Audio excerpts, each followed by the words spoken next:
we've heard on good authority that right now, with a 2/3 Republican majority in the House, they right now do not have the votes to pass this legislation, this basic legislation to protect private property rights from a known scam.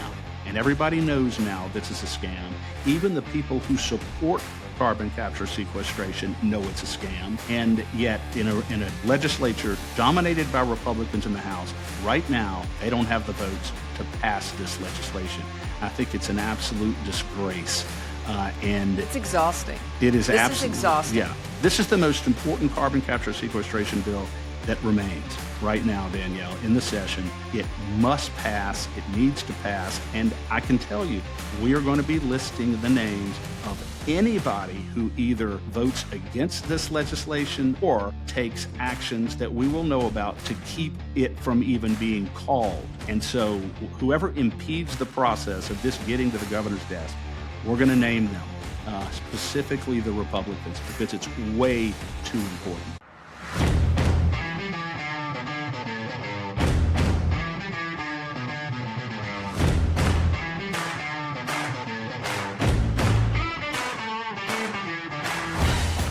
Thank you, ladies and gentlemen, for joining us once again on the State of Freedom.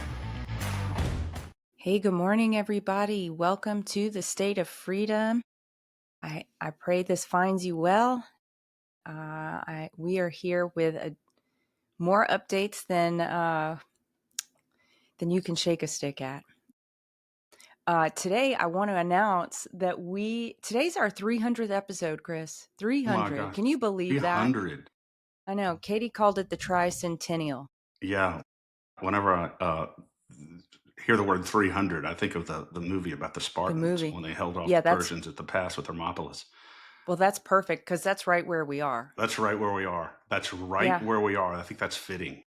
Yeah, I looked up what 300 means in biblical symbolism, and it says it's the faithful remnant and those chosen by God. So thank you for the faithful remnant who are listening to us, who are supporting us. We appreciate you so much. Today, we are going to give you an update on the good, bad, and the ugly, the dirty, and the very nasty things that happened at the Capitol this week, along with some big wins. Don't let despair overtake you. We are winning on some fronts while continuing to fight battles on others.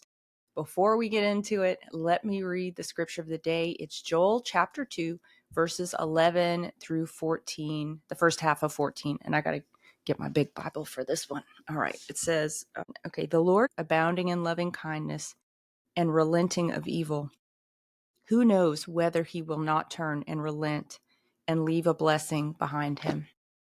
I was reading that this morning, and I really believe that we're entering some stormy days, and it will be incredibly important to have done our parts to make sure that our hearts are pure and that we're fully committed to the Lord. The Lord's shown me many times in the last few years that when the very stormy and shaky days come, the seriously shaky ones that ultimately thrust us into the fullness of the Great Awakening. I think we're at the beginning of the Great Awakening, by the way. It's going to be those who are rooted and anchored in the Lord in that time during that shaking that will not be shaken. And it's important that they're not shaken because they will be steadfast and reliably strong, and others will need to cling to us in that time. So if there's something you need to get right with the Lord, if you are not sure of your relationship with the Lord, with Jesus, today is your day to repent and to seek him. I feel an urgency on this message. So don't put it off any longer. If you've been putting off dealing with it, don't shove it down and ignore it any longer. If you need help getting right with Jesus, and you don't have anybody to ask about that, you call me, email me. If you have my number, call me. If you don't have my number, just email me, Danielle@freedomstate.us. I'll be happy to help you with that because this is a time to get things straight. Yeah. And he's always willing to take us back. That's right. He's always willing to take us back. There's nothing that we've done, failed to do that is beyond his forgiveness. And he's always standing with open arms to take us back. And, it's the Psalm of David, the Lord is close to the brokenhearted, saves those who are crushed in spirit. It's really when we can be fully open to him, when we're humbled and broken. And that's really what it takes to get rid of the ego. But he's always willing to take us back. And we just have to remember that. We serve a God of deep, deep compassion. Absolutely. And great in mercy. And great in mercy. All right. Well, our legislature may need some mercy from us this morning, but I'm not sure how much we're going to show. Yeah, Danielle, I got to tell you, I was all over the place down there this week. I didn't even really have time to get my notes together on the votes. I know most of it, but it was just so hectic down there. And I think that you mentioned a couple of times before that maybe these legislators, they put these important bills often on the schedule in different committee rooms at the same time. So Yeah. it's just difficult to be in all places at one time in order to testify. But we Yeah, were because 80% of the meetings this week happened at not between 9 and 9:30 on Wednesday. Come on. on Wednesday morning, exactly. So, and it just seems like it's the most critical bills that seem to have these conflicts. So I don't know whether it's coincidental or by design or what, but Yeah, it's by nonetheless, design. well, maybe so, but we're keeping an eye on it very, very closely. Yeah, and we've got just one more month of session, Chris, so we're right here at the halfway point, looks like. Yeah, one more month, Crazy. which is going to be absolutely jam packed. Yeah. And of course, there's always this conventional jockeying that legislators do during the session to the ones who don't want certain bills to pass. They just jam them up, don't call them, wait until the Mhm. last minute to call them. There's all kinds of tricks that go on down there where Yeah. good bills can be defeated in ways that where these rhinos at least think they're not leaving any fingerprints on it. Yeah. But we'll Believe call them me, out. we'll call them out, and there are fingerprints. Yeah, there are. All right. Why don't we start, Chris? We've got a lot to cover on what happened this past week. Let's start with Tuesday, where things started to trickle in terms of happenings. In the Senate Judiciary A, which is becoming a very infamous committee in my eyes, on Tuesday morning, Jay Morris's bill, SB 39, was brought for debate, and you testified, Chris, against this bill. This is the false imprisonment with no consequences bill. Yeah, and it was a bill in original form, Danielle. It would have basically immunized the state from liability for keeping inmates in jail well beyond their outdates after they've paid their dues. So instead of solving the problem with the Department of Corrections and getting their systems in order to properly calculate these outdates, they thought that they would go in and just immunize the state from liability for their own errors, for their own negligence. And we were staunchly opposed to that. And the bill at this point has been largely gutted of those immunity protections for the state. And I testified nonetheless against it, even though it's in a much better form now than it was before, because it still makes it marginally more difficult for an inmate to challenge the over incarceration. And it's clear, it's black and white. Calculate the outdates the right way. You have a $1.2 billion budget. So the long and the short of it is, as a result of our efforts and efforts of a lot of other people, the bill has now been amended to exclude a lot of these liability protections for the state. Which begs the question: what's the point of the bill any longer? Exactly. What's the point? And I said this in my testimony. There's already a mechanism in place for inmates to challenge over incarceration. And the reason why this bill was brought, Danielle, is because there's a lot of very meritorious lawsuits that have been brought against the state for clear liability for keeping So these fix the in. problem, Yeah, so right? fix the problem with your systems. It's not that hard. Just calculate the outdates correctly and make sure the inmates are released timely. This is a matter of constitutional liberty. Everybody knows you do something wrong, you serve your time, and when it's over, they let you out. They can't keep you in jail for weeks and months after your sentence has been served. So Don't you fortunately, think? yeah. I'm sorry. Go ahead. Go ahead. No, Finish your thought. it's just so correct your systems. Don't try to immunize from liability the very people who created the problem. Right. Don't you think this is something that should be brought to the attention of LA Doge, Chris? Because this, if in terms of waste, fraud, and abuse, I mean, this is definitely wasteful if the state has to take the time and resources of our tax dollars to defend itself against lawsuits that are rightful. Because, I mean, how many fronts are they wasting our money on this issue?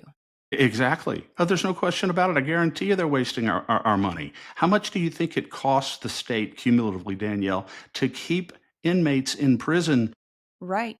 for years cumulatively after their sentence has been served? We're paying for that. So And this then is we're paying for the state to defend against the fact that they did that. when they get sued. So this is not Yeah. just an issue of constitutional liberty and due process. This is a fiscal issue Yeah. that every Yeah. conservative should be concerned about. So, unfortunately, I don't even think the bill's necessary at this point, but it's certainly not nearly as harmful as it was in the beginning. No, and I'll just point out, Chris, and you and I discussed this before the show. When bills like this get brought and they're just so patently wrong, they're so wrong-headed. Instead of Senator Morris, for instance, taking the opportunity to say, you know what, maybe I got this wrong, and just, you know, packing up his paper and pencil and saying, I'll just cede this one because I get it. No, instead, they still try to shove through a bill that just further complicates the law that really is not serving the interest of the people in any way, shape, or form. I guess at the end of the day, if it's more complicated law, it really only serves the interest of the trial attorneys, maybe the interest of the state to have more bureaucratic red tape for some other process to happen. So I just don't appreciate legislation like this. Just call it a loss and move on. Yeah, and the bill got out of the Senate this week and now goes to the Senate floor. Then it's got to go to the House. So who knows what further iterations may take place between now and final passage if it gets to that point. But we're going to continue to register our opposition to it, although, as I said before, the bill is substantially improved now.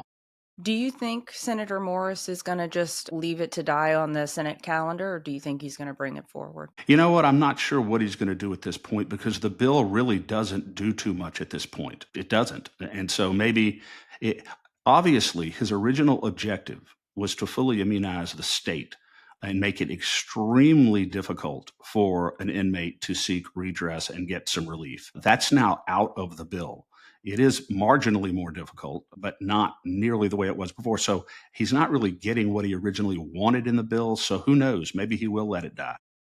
Yeah. So, and this is the second of two bills, Chris, that would seek this legislative session to make a completely illegal action by the state legal through some legal wrangling, right? Like Yeah. between this and Landry's bill to say that anything she does that's illegal is not illegal because of this other bill. This is just follow the freaking law. They follow the freaking law. And then, of course, HB 206, Danielle, which is, Mellerin's bill, which I testified against yesterday as well. And this would basically say that when it comes to election procedures, any consent agreements that are entered into by election officials with third parties, that are in conflict with the law, that violate the law, all that's required is a House concurrent resolution, Senate concurrent resolution to ratify that. And the question I had yesterday was, look, I understand the purpose of the bill, but can the legislature ratify an illegal act through a concurrent resolution, or doesn't it require a bill? Doesn't it require passage of a new law subject to governor's veto and judicial scrutiny? So that is a real issue there. Did it pass? We didn't talk about that one. It did pass out of committee. So we have legislators here who are willing to pass bills or resolutions to say on two fronts that if you do something illegal, either in the criminal justice system for this Senator Morris's bill, even though it's been quite amended, but the original intent of the bill was to offer liability for illegal action by the state against inmates who've served their time. Same story with this election one. Nancy Landry can go ahead and do whatever she wants, legal or illegal, and we're just going to cover it over.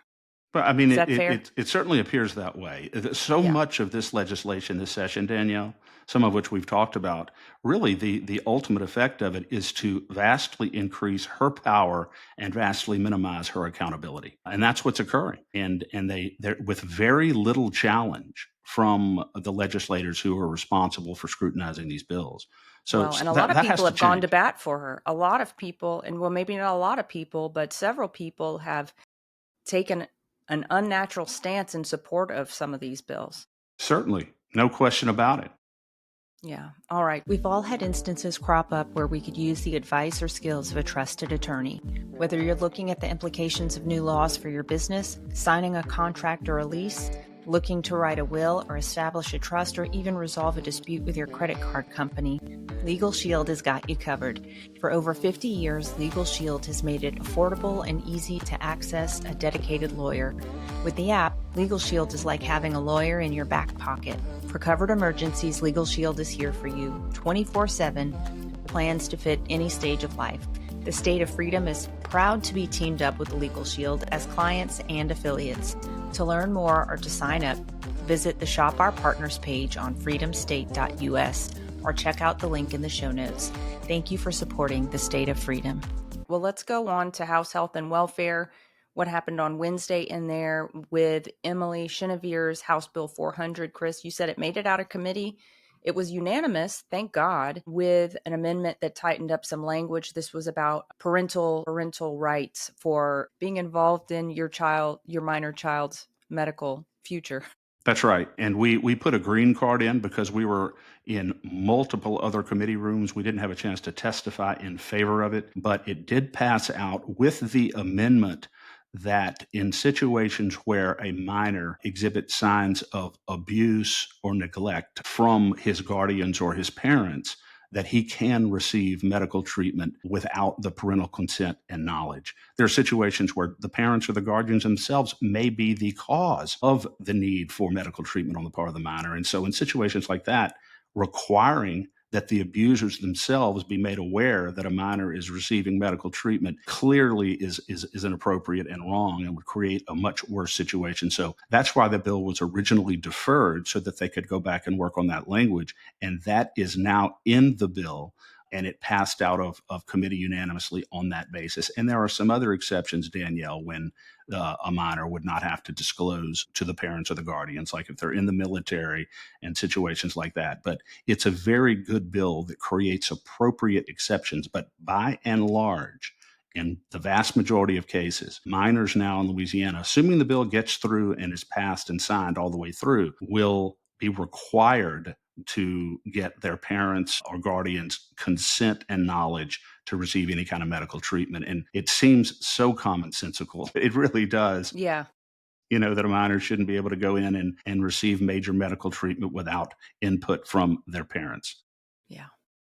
Well, grateful that passed. Nothing is a foregone conclusion with this legislature. So we have to be vigilant on all fronts. And you can't predict what's going to happen, because yesterday in House Natural Resources and Environment, House Bill 608 by Representative Kim Coates, she brought the bill, Chris, that is called the Louisiana Atmospheric Protection Act, and it would ban geoengineering and weather modification with penalty for anyone who does continue to do it. I know you testified in favor. Katie did as well. And it passed unanimously out of committee, which is shocking to me. Absolutely shocking. And I think I set the record, Danielle, according to Chairman Guyman, for the shortest testimony on this. I think it was 30 seconds. And I simply said, I don't like the idea of poison being dropped from planes that affects and harms my family or affects and harms other Louisiana citizens. We need to follow Florida. We need to follow Tennessee and other states that are passing this legislation. This should be a no-brainer. It's very important that it passes, and there are a lot of people very concerned about it. And it was about 30 seconds, and I think Chairman Guyman said, Mr. Alexander, I think you did set the record on the shortest testimony, because he had just said we're on a 2-minute rule, so keep it short, keep it concise. So I said, look, I only used 1/3 of my time, Brett, so I think I'm going to want to reserve this for next time I testify. You're going to have to give me more time. I bet he will if it's on one of his bills. On one of his bills. So it was this chemtrail stuff is so dangerous, so nefarious. It's certainly occurring. And there was a great letter by a doctor that was submitted into the record that just really outlines how nefarious all this is. And so fortunately, it got out of committee, and hopefully it will go through all the way and get signed by the governor. I pray that it does, Chris. I'm so pleased to see that it passed without objection. I mean, it's hard to object to this, but you would be surprised. It is surprising to see the objections that some of our legislators have to some very straightforward legislation. So we, like I said, we can't take anything for granted. Very, very happy to see this move in the way it did. And as we were discussing, it has to be because of extraordinary pressure from the citizenry. I know LACAG has had calls to action up on this for weeks now. Other organizations around the state have been pushing on this, and it makes a difference. It clearly makes a difference. Grassroots advocacy makes a huge difference to counteract the pressure that these legislators are constantly receiving from the lobbyists and the big special interests. Yeah. The next one, Chris, is in House Education. This was also yesterday, also at 9:30. This was Senator Miguez's SB 117, which would prohibit the serving and selling of ultra-processed foods in public schools. It passed out of committee 8-1 with some amendments. And Chris, do you want to guess on who do you think opposed to getting ultra-processed foods out of public school lunches? Breakfasts and lunches to get the garbage out of the food with a obesity epidemic among youth in Louisiana, with chronic disease ailments in Louisiana. Barbara Freiberg was the lone Republican to vote against this legislation in committee. I haven't received an explanation for why, but I'm not sure that there is one in a situation like this. We have an opportunity to feed our kids at breakfast and lunch healthier options, get rid of all the carbonated garbage and all the dyes and all the food that are causing so many problems. And she voted against it. And so it's interesting. I'm perplexed by that. Yeah, especially as an educator. I believe she's a retired teacher, right? Yeah. Yeah. Anyway, I just find that very fun and hysterical because we haven't really had such an opportunity to talk about Barbara Freiberg's votes this session. So I'm glad she's given us the opportunity. Yeah. And keep in mind also, Danielle, that Patrick McMath has a similar bill to Senator Miguez's bill, which does substantially the same thing, not exactly the same thing, but there are two bills going forward. So one of those bills certainly should pass. Yeah. And get signed. Whenever they have bills, Chris, that are so similar that pass, do they ever do reconciliation? Like, does one of them just say, you know what, I'll offer the difference of my bill as an amendment to yours since it's further along in the process? Sometimes they absolutely do that. In fact, they may be doing that, Danielle, on Facey's chemtrails bill, combining it with Coates's chemtrails bill, because they are similar, but not exactly the same. The penalty provisions are different and some other things are different. So they may end up combining those bills to make sure that the strongest version gets passed. Beautiful, beautiful. And it also helps to not further complicate the law, right? Of course, of course. And I think the reason, Danielle, why they bring multiple instruments in situations like this is just to make sure that something gets through. Yeah, yeah. All right. Well, let's see. House Government Relations yesterday was Representative Dickerson's bill was brought, House Bill 160, her ethics complaints bill. It passed out of committee with an amendment 4. Yeah, 10-4.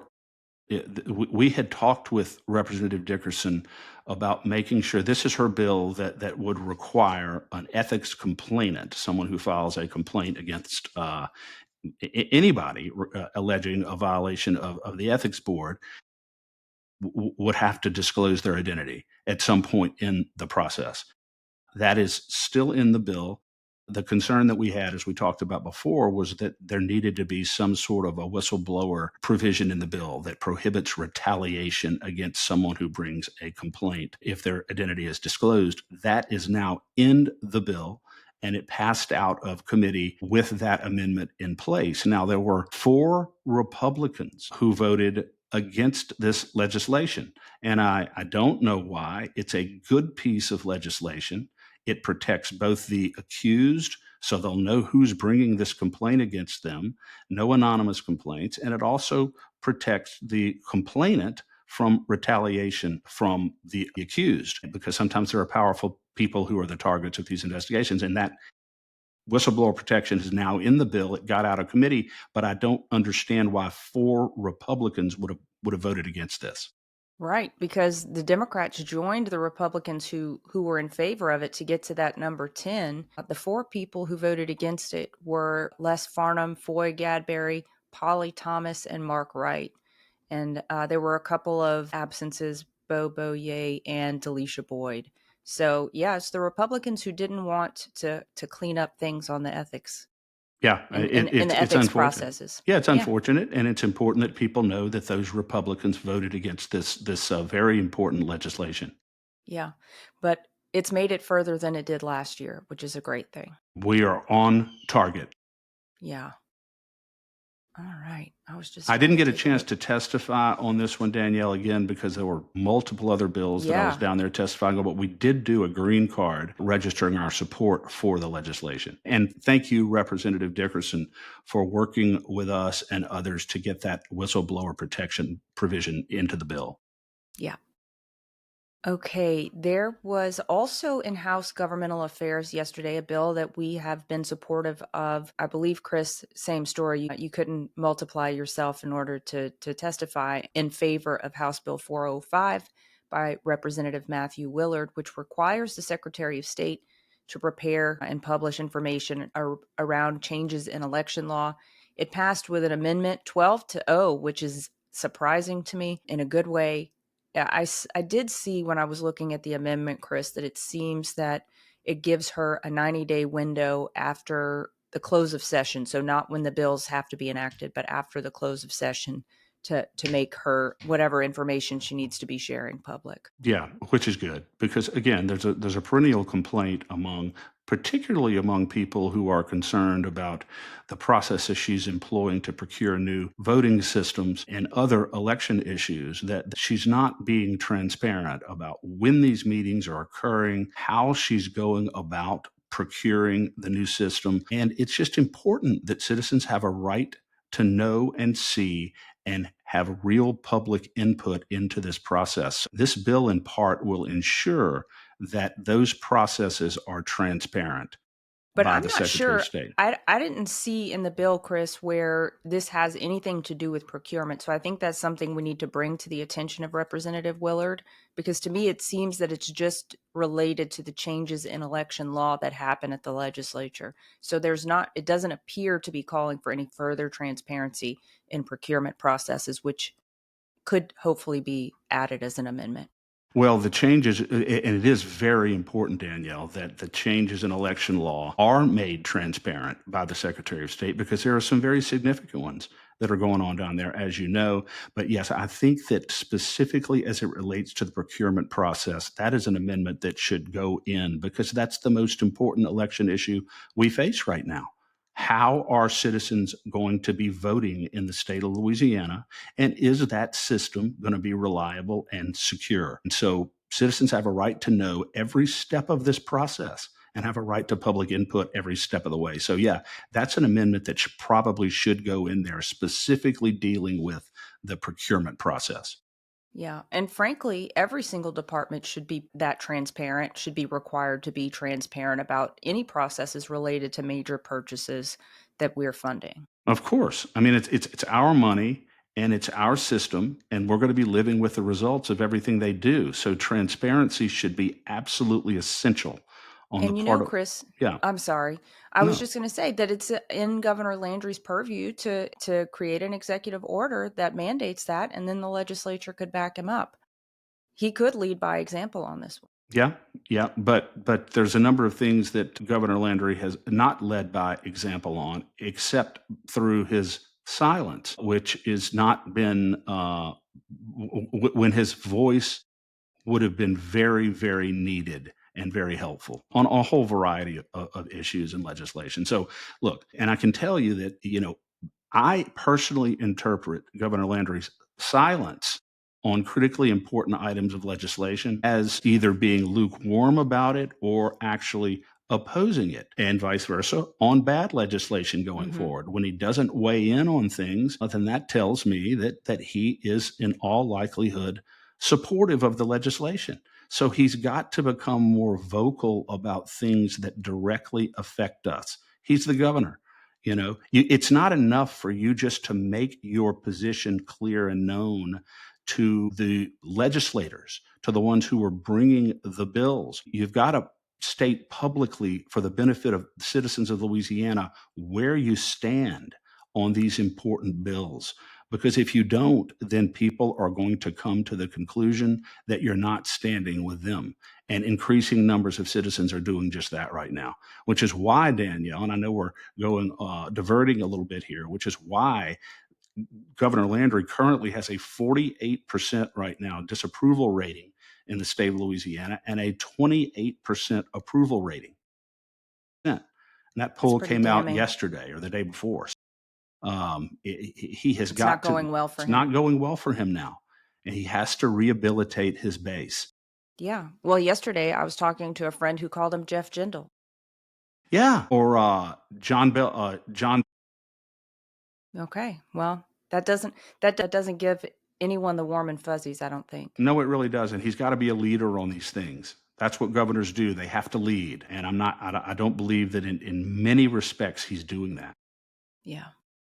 Well, another issue he could have weighed in on, but has, I think, been silent on, is Senate Bill 80 by Senator Greg Miller, which is really by Secretary Landry, Secretary of State Nancy Landry.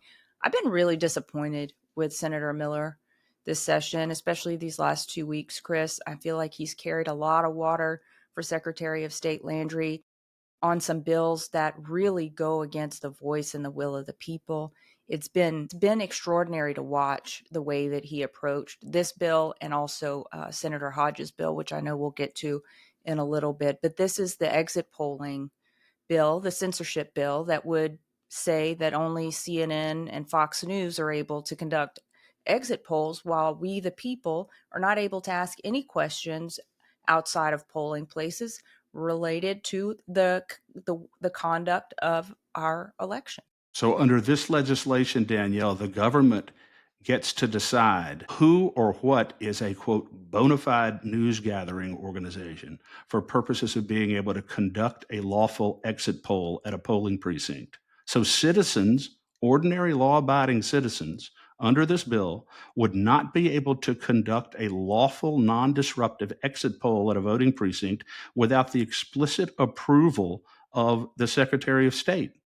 And this is nowhere in the Constitution. Where does the Constitution make a distinction between ordinary Louisiana citizens and, quote, bona fide legacy news organizations? So if this bill passes on the House floor, it's already gone through the Senate, passed out of the House Governmental Affairs yesterday, despite strong opposition from me and from some others. And if it passes on the House floor, that's what's going to happen. CNN will be able to do bona fide exit polls, but ordinary regular citizens will not be able to do it. I think our founding fathers are flipping in their grave over this because of this abridgment of core rights of free speech and association. Treat everybody the same. There's no reason to treat anybody differently. Well, I think if they really had their way, they would treat everybody the same and no exit polling could happen at all. But having CNN and Fox News be the only agencies, the only allowed parties to ask questions in an exit poll, means that they're just going to rubber stamp the state. If we didn't see that in 2020, we didn't see it at all. I mean, come on. And Chris, you've said this very clearly. It's not that she is opposed to the exit poll itself. She's opposed to what the exit poll is going to discover. She doesn't like the speech that is coming out of that. She doesn't want anyone questioning what's behind the curtain. And that's what this is really about. This is really about the veracity of our elections, and it's about our First Amendment right. It is. And, you know, law-abiding citizens should be able to ask whatever questions they want when a voter is leaving, after a voter is voted. It's not something that is nefarious. And the situation that prompted this bill was some 65 or 70-year-old ladies up in Shreveport who were simply asking voters when they left the voting precinct how they felt about our voting system. Do you trust it? What do you think about secure hand-marked paper ballots? They were extremely polite. 200 or so of the 1,000 voters who voted at that precinct responded, thanked them for being there, and thanked them for providing information. There was nothing wrong with what these ladies were doing. Yet Secretary Landry goes in and paints them as some kind of disruptive activists. And therefore, this legislation was necessary to make sure that voters can go vote in peace without being harassed. It was a complete specious explanation. And in my testimony, I explained that also because I know these ladies in Shreveport. I know what they were doing out there, and it was all lawfully done. But no, she misrepresented that. Greg Miller brings this bill to completely ban ordinary citizens from doing exit polls. I think it's obnoxious, absolutely obnoxious that Republicans would be voting for legislation like this.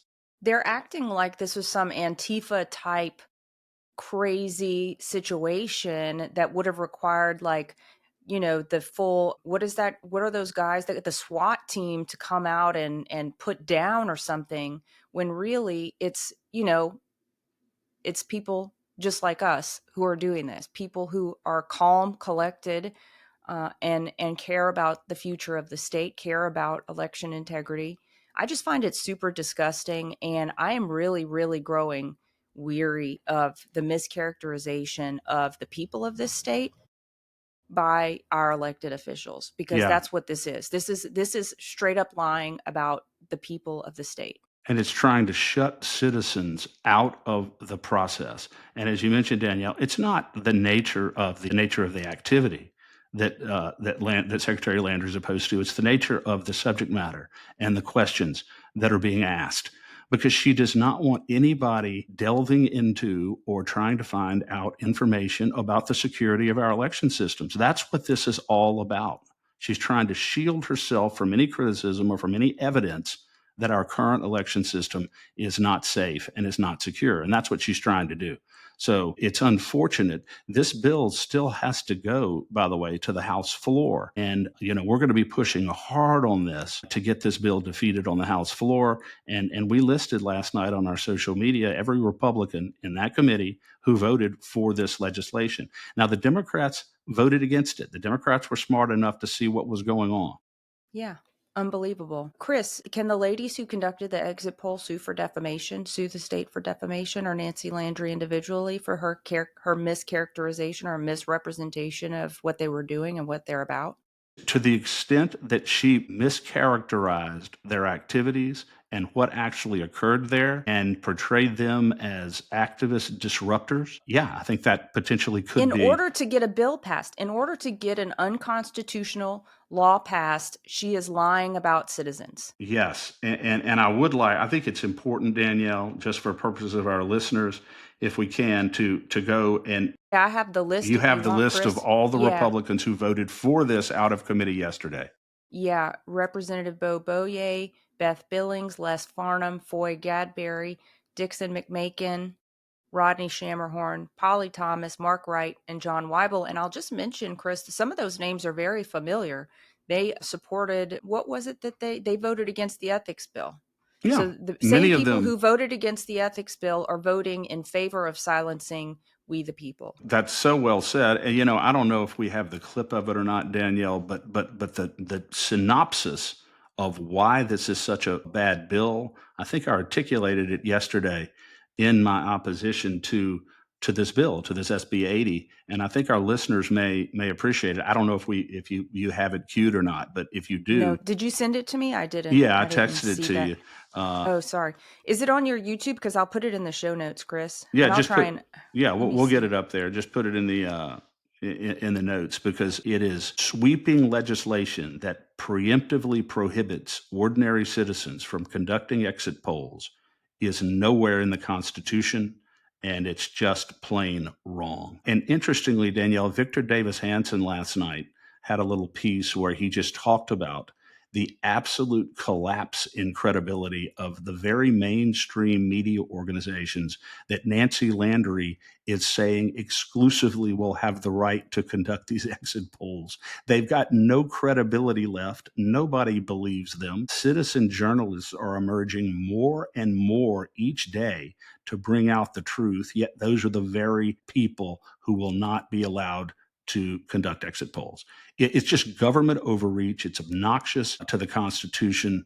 And as I said, our founding fathers certainly woke up probably restlessly moving around in their graves trying to figure out what in the world has happened to the Constitution, especially on this issue. And I will still remind our listeners that it is the Secretary of State's office in the state of Louisiana that has been the tip of the spear in censorship against the people, censoring our opinions about the elections, censoring our opinions about COVID. And here we go again. This is not a trust my intentions kind of moment for me. For me, this is war.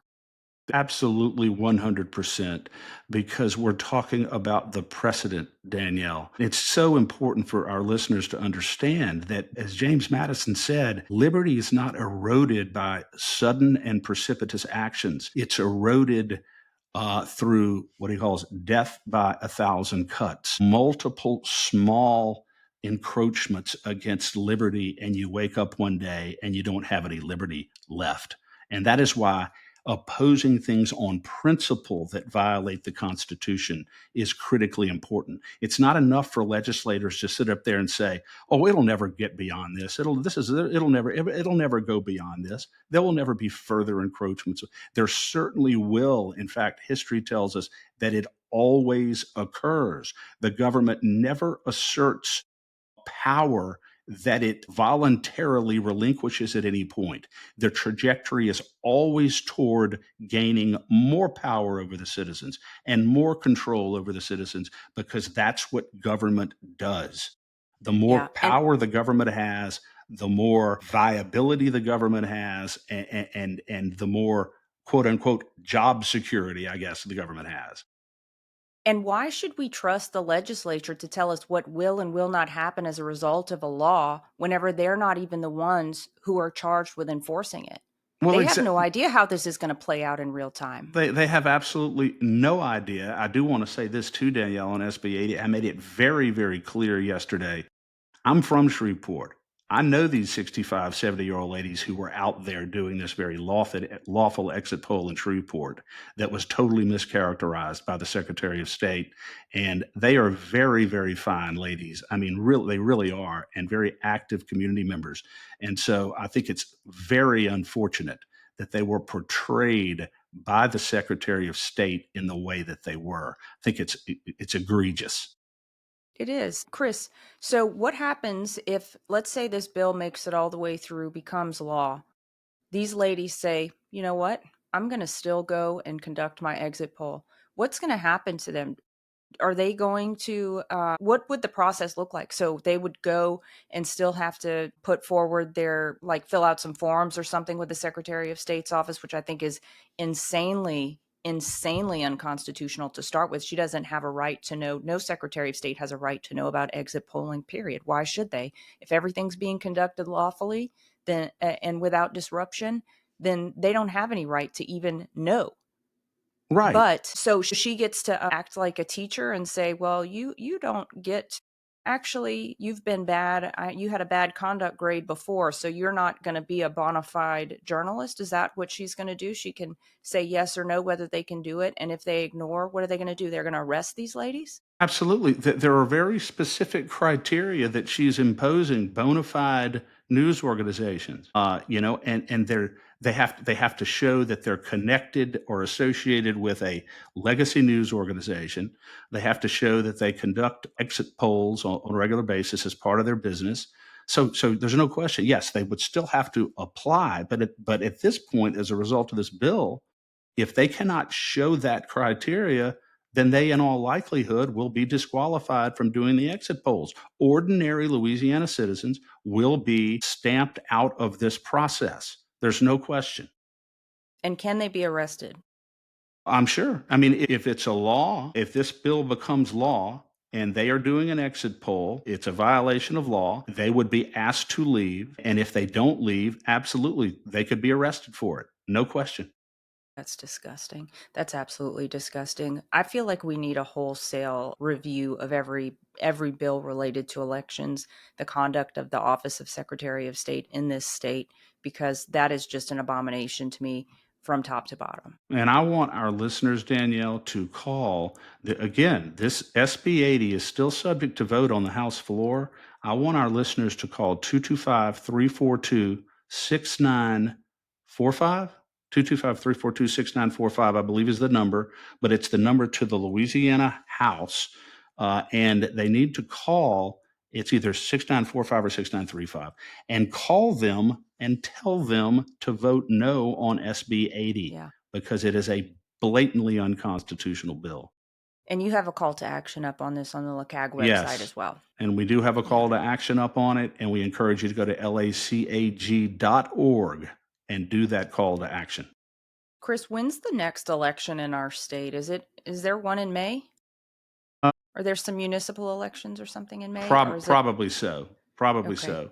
I Because hope that people I would just say that if this bill passes in its current form, I would hope that there are some citizens who take the opportunity to go ahead and go through the process so that we could sue the pants off of the Secretary of State's office for this this complete facial violation of the Constitution. And I think William Most would probably be inclined to take that case.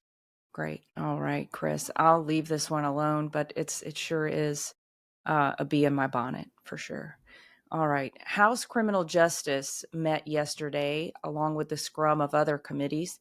And this one, the next one up we have here, actually, both of the bills we were following in House Criminal Justice got voluntarily deferred. I don't know if you were able to get any word back from either Representative Carter or Representative Marcel on why their bills were deferred, Chris.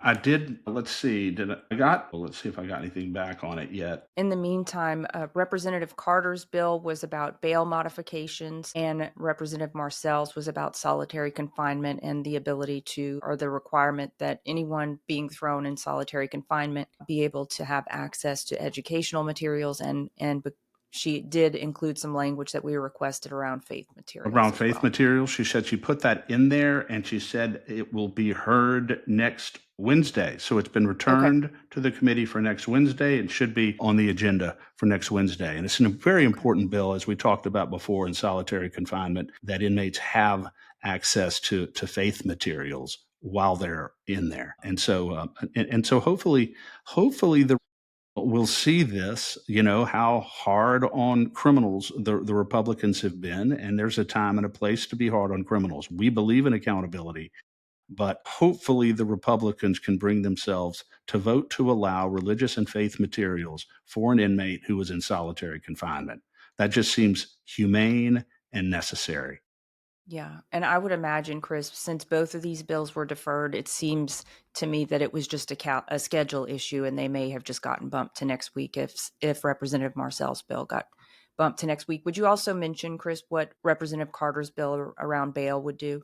Yeah, that would simply codify that a judge must consider the presumption of innocence when he's setting bail, setting bond, and not either the seriousness of the allegation or anything else. Is the accused a flight risk, or is he an immediate danger to anyone in the community? If he's not, then the judge must set the bond consistent with the presumption of innocence and a bond that is reasonable and affordable for the accused. You can't set a bond that's so high that an accused can't make bond. He hasn't been convicted of anything. And this codifies the presumption of innocence and the importance of setting a bond on that basis. So I think it's a good bill and an important bill. And I would also imagine a fringe benefit of this would be not furthering our overcrowding problem. Well, sure, absolutely. And we are overcrowded. Why would you want to keep inmates who are not a flight risk, accused, who have been arrested, who are not a flight risk, who are not an immediate danger to the community, in jail longer than they need to be there? Set a reasonable bond that they can make that ensures their appearance in court, and let them bond out of jail. That's what the system is about. You can't act as though an accused is guilty of something when there's been no due process. And you can't set a bond based upon that false premise. That's what Carter's bill does. Great. Over onto transportation, Chris, Senate Bill 216 by Senator Valerie Hodges. This is her bill that would discourage delays and incentivize early completion of road construction projects. Praise God for that. It passed out of Senate Transportation, and it's set to go to the Senate floor for debate next week. Yeah, and it's a great bill, Danielle, that I know you really like, because it puts real incentive to complete these state road projects in a timely manner and real disincentives not to. The only thing that is not specifically contained in the legislation is provisions for what we call debarment, but I think that you got information that is already provided for in other provisions of law. So maybe that's not why it's not in there. Yeah, that's what Senator Hodges' team told me. So I hope that Secretary Donahue and his team start active use of their debarment authority, so that Which they already have, and hopefully the Berg Have Bridge, they? Danielle, at some point will be completed. What do you think? I don't know. People down here are on fire. No I know. one from DOTD contacted me after Tuesday's show, Chris. So maybe they'll contact me. It's called the Company Canal Bridge, people. Someone from DOTD, please reach out and allay my concerns about the rumors that it is yet again delayed to July for no stinking good reason. Just get it done. Just get it done. Yeah. Yeah, can you imagine? Oh my gosh. I'm not going to get started on that. Okay, let's talk about what happened in terms of floor debate this week, Chris. House Bill 304 by Representative Robbie Carter. This was his bill that would require any expropriation venue claims to happen in the locality where the people's property is being taken.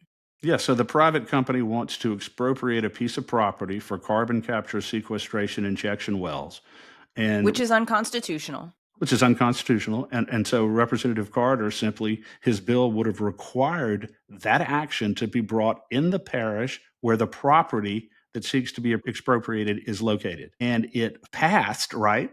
Did it pass on the House It floor? did pass. But Praise there were God. quite a few Republicans who voted against it.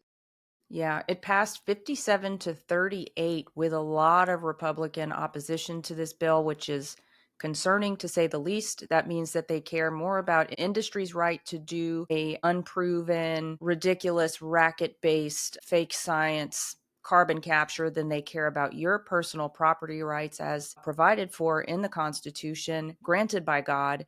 And I will list the names of those Republicans who voted against this bill, Chris. They are Tony Bacala, Larry Bagley, Dennis Bamberg, Bo Boyer, Stephanie Baralt, Beth Billings, Chad Boyer, Josh Carlson, DeWitt Carrier, Kim Carver, Raymond Cruz, Paula Davis, Philip DeVilliers. So the Speaker of the House weighed in on this in opposition to this when he doesn't even have to vote. I just want to point that out.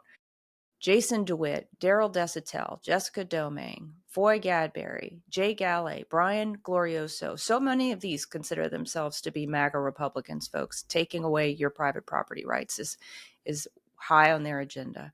Troy Hebert, Chance Henry, Big John Ilg, Mike Johnson, Dixon McMakin, Joe Angeron, Neil Reiser, Annie Spell, Polly Thomas, yet again, Debbie Villio, Roger Wilder, Jeff Wiley, and Mark Wright. There were several absent as well: Jacob Broad, Julie Emerson, and Michael Mellorin, Philip Tarver, and John Weibel. And I would guess they were probably absent because of significant pressure from their constituents, so they chose not to take a vote on this. I could be wrong on that, but I don't feel wrong. Yeah, and it's important to note the ones who were absent, because look, in a vote that is that significant, you need to be there and you need to vote, and you need to vote the right way. I noticed, Danielle, that all of the Republicans who voted for this are consistently staunch conservatives, the vast majority of them. The vast majority. There were a few that were outliers. So I won't give them all extraordinary credit, but I mean, this should have been a no-brainer. This should have been an absolute no-brainer to bring an expropriation action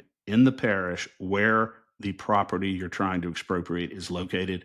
I put a word into Representative Cruz because he is a staunch conservative and he voted against this legislation. So I'm looking for an explanation from him for why. And it may have been a mistake. Sometimes people make mistakes and vote the wrong way, and then they want to and then correct it. So I don't know what the deal is with him, but he was one of the only ones who voted against this that actually surprised me.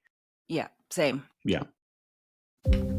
I'm excited to share a fantastic opportunity for State of Freedom listeners who are interested in investing in precious metals or even starting a home-based business in the precious metals industry. Metal Stacks is a precious metals collectors club where you can buy your metals at the best prices on the market, actual dealer cost. They are beating the big sites. They have no credit card fees and no minimums. If you're just interested in purchasing metals at a great price, visit metalstacks.com/dwalker. Get to shopping. That helps me out. I get the commission. You can also refer people to Metal Stacks for an additional income. If you're interested in learning about the referral business aspect of Metal Stacks, email me directly at danielle@freedomstate.us for more information. All right, Chris. Continuing on the carbon capture theme with House Bill 601, this is Representative Brett Guyman's bill. This would change the eminent domain rules for carbon dioxide sequestration. And he has returned this to calendar. It didn't actually get voted on yet or hasn't gone to floor debate. You said that he may not even have the votes for it. Well, at this point, it was supposed to be voted on this week on the House floor, and this is Representative Guyman's bill that will outlaw eminent domain for carbon capture sequestration pipelines. Basically says that if a property owner does not want carbon capture sequestration pipelines on their property against their will, then you can't do it. It was a very good bill, got out of committee, and now it's on the House floor, and we've heard on good authority that right now, with a 2/3 Republican majority in the House, they right now do not have the votes to pass this legislation, this basic legislation to protect private property rights from a known scam. And everybody knows now this is a scam. Even the people who support carbon capture sequestration know it's a scam. And yet, in a legislature dominated by Republicans in the House, right now, they don't have the votes to pass this legislation. I think it's an absolute disgrace. And it's exhausting. It is absolutely. This is exhausting. Yeah. This is the most important carbon capture sequestration bill that remains right now, Danielle, in the session. It must pass. It needs to pass. And I can tell you, we are going to be listing the names of anybody who either votes against this legislation or takes actions that we will know about to keep it from even being called. And so whoever impedes the process of this getting to the governor's desk, we're going to name them, specifically the Republicans, because it's way too important. Yeah. Well, Chris, a couple points on that. One, in the committee, Representative Guyman reminded everyone that pipelines are a lot like plumbing, and you can go around places that say that they don't want it. So it's not as if the whole project gets disrupted completely or destroyed completely, killed completely, I guess is the word I was looking for. If someone doesn't want it on their property, you can go around it. Yeah. It just makes it more inconvenient for the people who are trying to expropriate your property. But so what? So what? Two other points I want to make. Number one is I don't understand how some of these legislators can continue to vote against the will of the people when it is loud and it is strong and it is clear. I don't know how they're going to be able to go to the grocery store. I don't know how they're going to manage in their kids' car line at school. I don't know how they're going to manage at football games come this fall whenever their constituents are so clearly aware that they are voting against their interest at every turn, it seems, but specifically when it comes to property rights and specifically on SB 80 when it comes to our right to speak and stand where we want to when it comes to elections. The other thing I want to mention, Chris, on this is we haven't heard anything from the governor on this. I'm making an assumption here, but maybe I'll just theorize instead of making an assumption that perhaps the governor has put out a call to the Republican legislature saying, you know what, you're going to need to go ahead and kill this bill because I don't have the ability to veto it right now. Politically, I can't get up there and veto this bill. So y'all are going to have to go ahead and kill it for me, or else I'll take your project money. Yeah, because he doesn't want to be in a position of having to make a decision about whether to pass a bill that is clearly supported by the overwhelming majority of Louisiana citizens, but is opposed by many of his donors and many of the people who don't want it, industry. And so that would put him in a very difficult situation that he wants to avoid. So there's a very good possibility that he's put the word out, you need to kill this on the floor, either by not calling it or by defeating it in a vote. And obviously, the legislators who also would suffer major fallback if they voted against Representative Guyman's eminent domain bill, they don't want to have to vote on it either, because they don't want their vote of record. So they would, I'm sure, rather just not have it called, which is why it's been returned to the calendar a couple of times. But Representative Guyman is going to keep pushing. And I told him this morning, Danielle, that even if it doesn't pass, having record votes where Republicans are forced to vote on the record is extremely valuable to us. That's extremely valuable. You will be doing a great service just by forcing it to a vote. Yeah. And I would also mention that I would really prefer our legislators to have the intestinal fortitude to stand up, maybe even go down to the podium on the House floor and say, look, I am voting for this bill against my future political interest outside of my constituents. I'm voting for my constituents, and understand that this is going to cost me. Just be real about it. I mean, we saw what happened with the busting the budget cap 2 years ago, where the people who took a stand obviously took a hit in terms of their ability to bring finances back to the district. And that's just a reality of it. But the people want this bill to pass. People want their private property protected. And I will also, hold on, I had another thought. Let me see if I can find it. It's not quite enough coffee yet this morning, Chris. All right, it might come back to me, but let me say this, Danielle, while you're Yeah. thinking about that. If there were two items that I would recommend strongly that every legislator read, it is the Constitution, the pocket Constitution, read it thoroughly, understand what it says, and John F. Kennedy's Profiles in Courage. Because he profiles 13 tremendous political figures in our country's history who stood up and did the right thing for the right reasons at major cost to themselves because it was the right thing. And it's a book called Profiles in Courage. And where would we be without them? And where are the profiles in courage right now? Where are they? Yeah. Well, they're few and We far have a between, few. it seems. We have a few. We do. And we champion and appreciate them. Okay, I did remember my thought, which is this.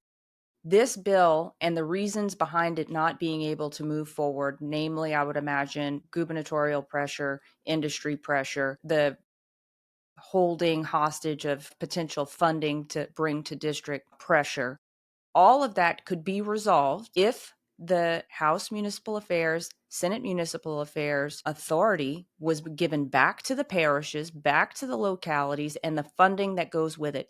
The governor should not control the purse to the extent that he does. We should not be sending nearly as much money to Baton Rouge to have it sent back to the parishes. No one should have to go and kiss the ring to get your dang tax money back to put your bridge in. So there's a lot wrong with this state, and the way that our budget, our money is handled, the way that our localities have to go and beg and plead to get what we sent to Baton Rouge back is obscene to me. And I think if we had someone with some real guts, they could do something about it. Sure. And it is both logistically inefficient, Danielle, and it also violates the fundamental principle of federalism. The only time the state has any authority to get involved in local affairs is when there are issues of fundamental constitutional import at stake, issues and policies that affect all of us broadly. Other than that, the local jurisdictions should have plenary authority to make decisions that affect their local populations. And this is one of those issues. It's amazing. So I think you're right. A lot of this would be solved if the authority that really should reside in local jurisdictions is returned to them. Do you have any idea at what point the parishes ceded their authority over the purse and ceded their authority over their local affairs to the state government? I don't know, but I have a feeling it has something to do with Huey Long. And I have a feeling it has something to do with his usurpation of all the power he could possibly get his hands on. And I think this is a residue of Huey Long, divesting local jurisdictions of authority that really is properly their authority. Yeah. And I think we've talked to, I can't remember which representative, about sales tax remittance needing to be simplified from the parishes and run through, administratively run through in Baton Rouge, for efficiency's sake. I think at a very maximal and very cautious level, we could use the state treasurer's office as a clearinghouse for funding, but it surely should not sit money. Yeah, what's the point of that? It doesn't make any sense. Local jurisdictions should not be held hostage to the state with regard to funding for projects that are their business and affairs that concern them. It's the same parallel principle, Danielle, that occurs in the relationship between state governments and the federal government. Any authority in our Constitution that is not specifically delegated to the federal government is reserved to the states and to the people. And that's the same way it should work with regard to the relationship between state governments and local governments. Yeah. It's the same principle, and things would work much more efficiently. But the reason why they don't want to do it is because they don't want to relinquish the power. They That's don't right. want to let go of the money. They don't want to allow local jurisdictions to handle their own affairs, even though it would be in the best interest of the citizens and the best interest of the state as a whole. With the way this legislature is going right now, Chris, and frankly, our executive branch, I think a lot of people will be letting go of power, whether they want to or not, come 2027. You better believe it, because we are going to be making sure that all of these votes, both committee votes and floor votes, are publicized, and so that voters can make an honest decision about, because the biggest fear, as I've told you this before, the biggest fear that legislators have is that their voters will discover the vast difference between what they tell their voters they're doing and what they are actually doing in the legislature. That is the biggest nightmare they have. They don't want their voters often to know what they're actually doing. And that's why what we do is so important. And that's why we're going to allow the voters to really know what's going on in the legislature, and we have been, so they can make an informed decision about whether they want to reelect this particular representative or senator. That's right. In real time, I'm very pleased to be the legislature and the executive branch's biggest nightmare when they're not acting in accordance to the Constitution and supporting the will of the people. I'm happy to be their nightmare. Happy to be their nightmare just by disclosing the facts. That's it. I'll also mention, Chris, think about where we are in the election cycle, right? This is the time where people who vote the right way deserve the most credit, because the people who are voting the wrong way know that they have the cover of the next 2 years to start turning the ship around and start pretending that they're so conservative and they care about the people so much. This is like the sophomore year of voting. So how you vote now is who you are. That's how I feel about this session. Absolutely. And we always want to give credit to the Republicans who do the right thing for the right reasons. We gave credit to Jacob And the Democrats. and the Democrats. And we gave credit to the Republicans, Jacob Landry, Timothy Kerner, and Jason DeWitt, for flipping their votes on House Bill 601 in committee to get that out of committee to the House floor. That's Guyman's eminent domain bill. And they deserve credit for that.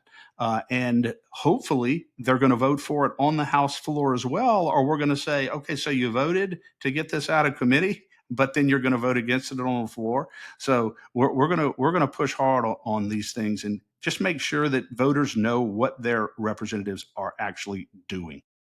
Yeah. All right. Well, another stomach turning one, Chris, is House Bill 615, also by Representative Brett Guyman. It's his solar bill that would give localities the right to determine how and when and where solar facilities can be established in their state, and the mechanisms for maintenance and all those things. And the permitting requirements.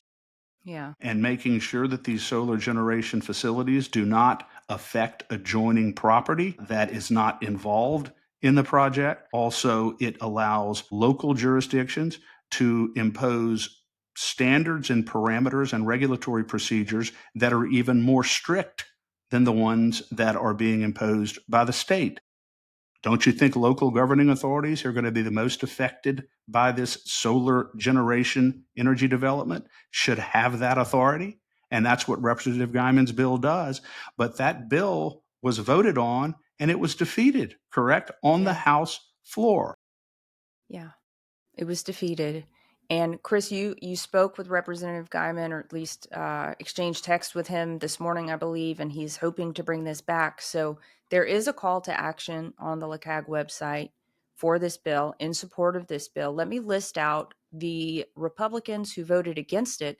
So if your representative is on this list, we're asking you to double down, to hammer them, send them a message once a day. That's how often you're allowed to send a message through the LCAG Action Center. It clocks you once a day until it gets called back. These are the folks that need to hear from you: Tony Bacala, Larry Bagley, Dennis Bamberg, Stephanie Baralt, Beth Billings, Rhonda Butler, all right, Kim Carver, Paula Davis, Daryl Desitel, Michael Eccles, Barbara Freiberg, Foy Gadberry, Brian Glorioso, Troy Abear, Big John Ilg, Mike Johnson, lots of Democrats in here, Jack McFarland, Dixon McMakin, all right, Joe Angeron, Annie Spell, Vincent St. Blanc, Joe Stagney, I haven't heard that name this session yet, Polly Turner, Chris Turner, Debbie Villio, Jeff Wiley, and that's it. Oh, and here's some absences. Philip Tarver and Michael Mellerin were absent for the vote. So any of those folks can flip their vote and change the outcome of this. So localities would have some self-determination when it comes to the upkeep and installation of, and as you said, permitting and contracting of solar facilities, which are a blight to the eye, right? They are. And they reduce property value, and they leach into the soil. There's so many problems with these stupid things. So many problems. Just drill. Just drill for oil and gas. But lobby was openly and forcefully opposed to this yesterday, from what I hear from legislators. They were on board against this yesterday. That on the vote. That organization is consistently against the rights of the people of this state. Consistently. And I haven't confirmed this yet, but I believe Katie mentioned to me that lobby was also on record yesterday opposing Representative Coates' chemtrail bills to keep the poison from being pushed out of these planes. Geoengineering to keep the poisons from being pushed out of the planes and dropped onto our people. Barium, aluminum, sulfur dioxide, all these chemicals that cause so much harm. Well, lobby was on record apparently opposing that legislation. What has lobby become? This is supposed to be a business organization, and I just don't understand why they would be opposed to something that basic. Anything that makes life more difficult for companies that are trying to use our tax dollars against us, against our will, on things to make money. Yeah, to make money. All right. Well, while we're on the topic of really disgusting votes and really disgusting behavior, I'll talk about Senate Bill 226. That's Senator Valerie Hodges' bill that would protect us from foreign adversaries. In its original form, both physical infrastructure, property, and the critical infrastructure of our election systems, both software and hardware, were included in this bill. It got gutted mercilessly in committee in a most, I would say, really distasteful way. I thought the behavior of the senators who opposed it was pretty disgusting against Senator Hodges. I found they treated her in a very, just super rudely.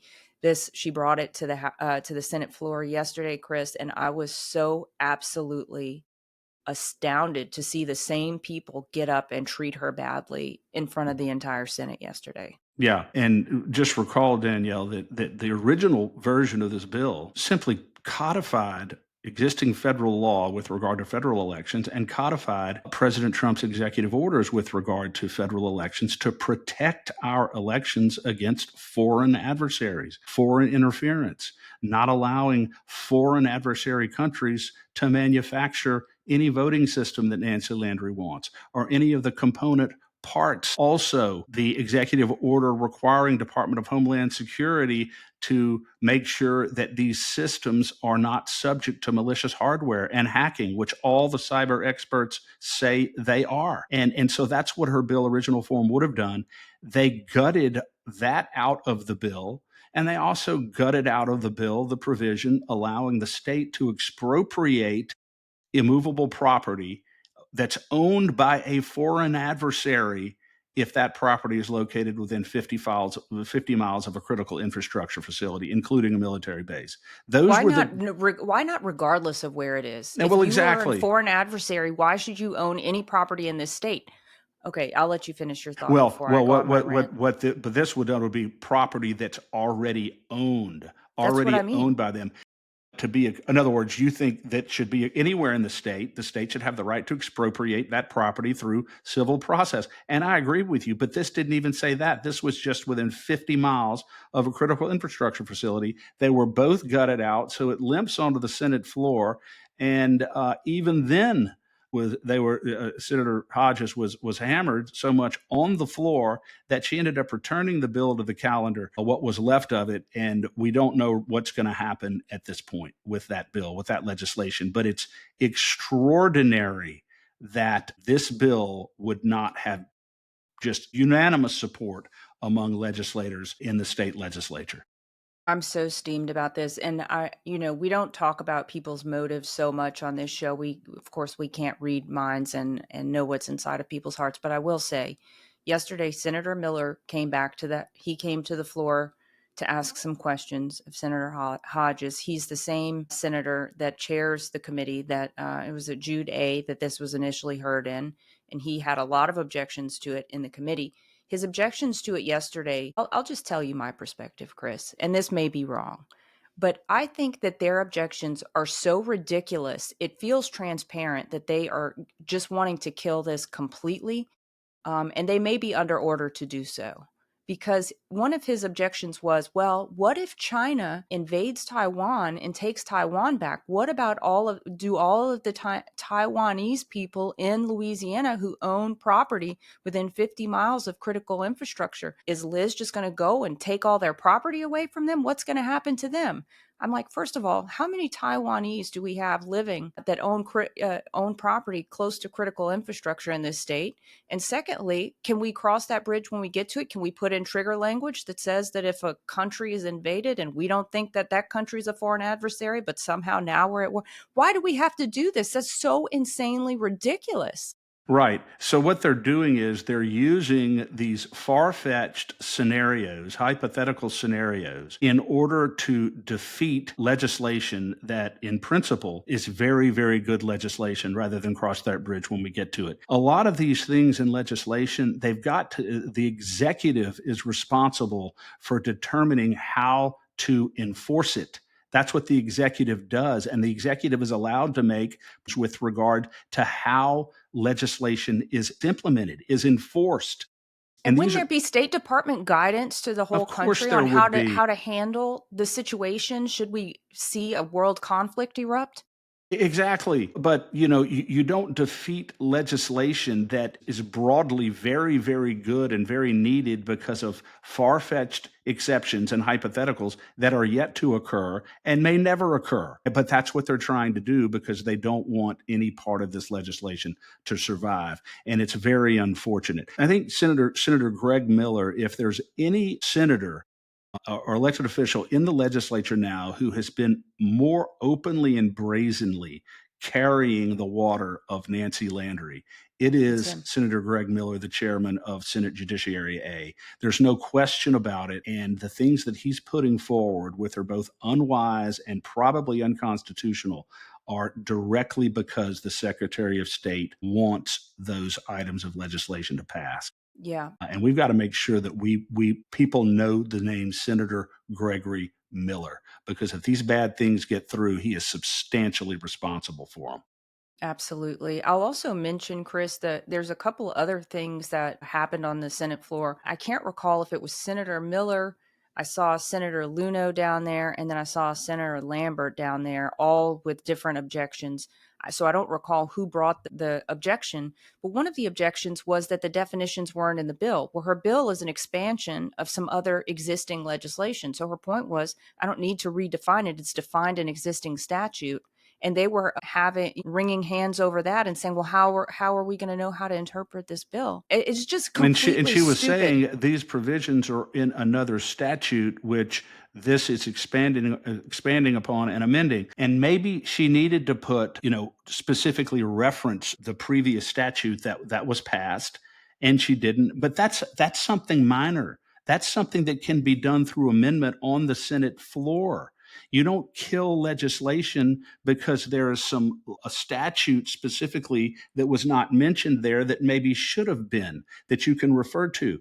None of these objections should have resulted in the demise entirely of this bill, which is what may happen now that it's been returned to the calendar. Hopefully it'll be called back up and we'll get something passed on this. But again, the most important provisions of the bill were gutted in committee, Danielle, and the likelihood of those being reinserted into the bill, according to Senator Hodges, are very slim, which is another disgraceful reality of this.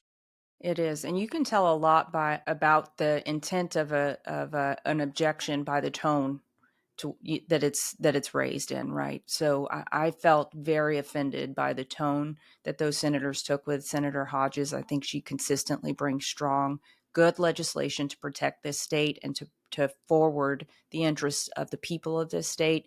And I think that was an absolute and utter disgrace. So if our Secretary of State goes forward and spends $150 million on new electronic voting systems, contrary to an explicit executive order by President Trump, and if there is, God forbid, any kind of an attack on a critical infrastructure facility in Louisiana because of property owned near those facilities by a foreign adversary, then we are going to go straight back to this legislation and we're going to lay this straight at the feet of the Senate Judiciary Committee, Jude A. That's right. Yeah. All right, Chris. I guess we'll leave that one alone for now. How about Senate Bill 8 by Senator Jay Morris? This one was related to just to make it easier. It's a proposed constitutional amendment, I believe, that would make it easier for hiring and firing civil service in the state. It just makes it just allows the state to reclassify employees who are currently listed as classified civil service employees to non-classified, because if you're classified, you're basically untouchable. You can't suffer you can't be fired, you can't really be demoted, you can't really be disciplined. You're a classified civil servant. So your job security is job security that anybody working in the private sector would dream of having, but it makes it almost impossible to take any action against those employees. And I think that's the goal of Senator Morris's legislation, to make it easier to hold people accountable. And people should be accountable. Just because you work in state government and are being paid with our tax dollars does not mean that you should have no accountability for how you perform and the competence to which you deliver services to the state of Louisiana. Yeah, well said. It did pass the Senate on a party line vote 28-8. So that's a win. That's a good win. We've been on our high horse today about the ones that were not wins. Yeah. Or that were barely wins, but there are wins that are happening. And Chris, it's not over. And it's not over. Yeah, we got a month. We have a month. Was there anything else on your list? That was the end of my list, but you may have some other things you wanted to mention. I don't know. I think that's about it. I think that about covers it. And like I said, Danielle, these bills, the good ones that went through and the bad ones that went through, it's not over. Yeah. It's not over until they get to the governor's desk and they're either signed or vetoed. So there's a significant way to go in this process. And I will remind our listeners that our organization and others have been successful in the past of killing things in the 11th hour due to increased pressure on legislators. We've done it several times. And so we are by no means on the legislation we didn't like that got through. We are by no means throwing in the towel on that. If anything, we are ramping it up even more. Yeah, it's time to double down. You better believe it.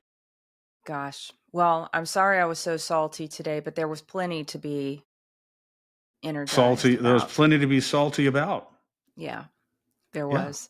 There was. I pray that we have a better week next week. I would encourage everyone, be praying for the legislature. We need their hearts to turn. This is what we're seeing is absolutely crazy. It's crazy. These are not the people that we voted for. What the actions they're taking do not align with their campaign stances whatsoever. These people who talk about family values, who talk about, caring about the parish and the people, that's not what we're seeing. It's just absolutely not what we're seeing. It would be useful that they would get some reminders to that end. Yeah. And if you want legislators to stop paying homage, kissing the ring, as you say, Danielle, of deep pocketed lobbyists and special interest groups, and if you want constituents to be able to know specifically what they're doing so that those voters can know whether they want to reelect these people, you got to support LCAG. You got to go online, become a monthly donor, a monthly member, so that we have the resources we need to continue to slowly but surely allow this pendulum to swing back toward the citizens. That's what we need. That's what we have to have, because we are fighting only for the Constitution and only for the citizens. And we want to be your voice in the legislature so you can sleep at night and you can know that your voice is being heard. And also, the State of Freedom, this platform, Danielle, on the State of Freedom is so very important for people to understand and get the truth about what is really occurring. I don't know of any other podcast or public platform that provides the information in the detail that we provided with regard to what these Republican legislators are doing or not doing. So it's so important as we move forward that our voice continues to expand. So please share and subscribe to State of Freedom. You are our family. We are your watchdog, and we need your support every day. Yep. And you can do that at lcag.org to support LCAG. You can also support the State of Freedom at freedomstate.us. And you can shop our advertisers there as well. And Danielle, in Veying, we shall continue to go. That's right. We will continue to fight too. We will continue to fight every day joyfully and cheerfully and happily, knowing that we are walking with the Lord. That's right. All right, Chris, have a great day. You too. God bless. God bless. The secret to losing weight 2 times faster has gone viral. See the transformations hundreds of thousands of people are experiencing around the world with the Slender Eyes drops. These homeopathic drops are proven to control appetite, support thyroid function, help balance the body's pH, improve energy, boost mood, and increase metabolic rate. I've heard firsthand testimonials from droppers in their 20s to droppers in their 80s who say that the Slender Eyes drops have completely revolutionized their lives. Try the drops today to see the results for yourself. To learn more about the Slender Eyes drops or other incredible natural wellness and lifestyle products, email me at info@freedomstate.us and put drops in the subject line, or visit the Shop Our Partners page at freedomstate.us. We also have links to those in the show notes. Thank you for supporting the State of Freedom. The State of Freedom is a listener-supported podcast.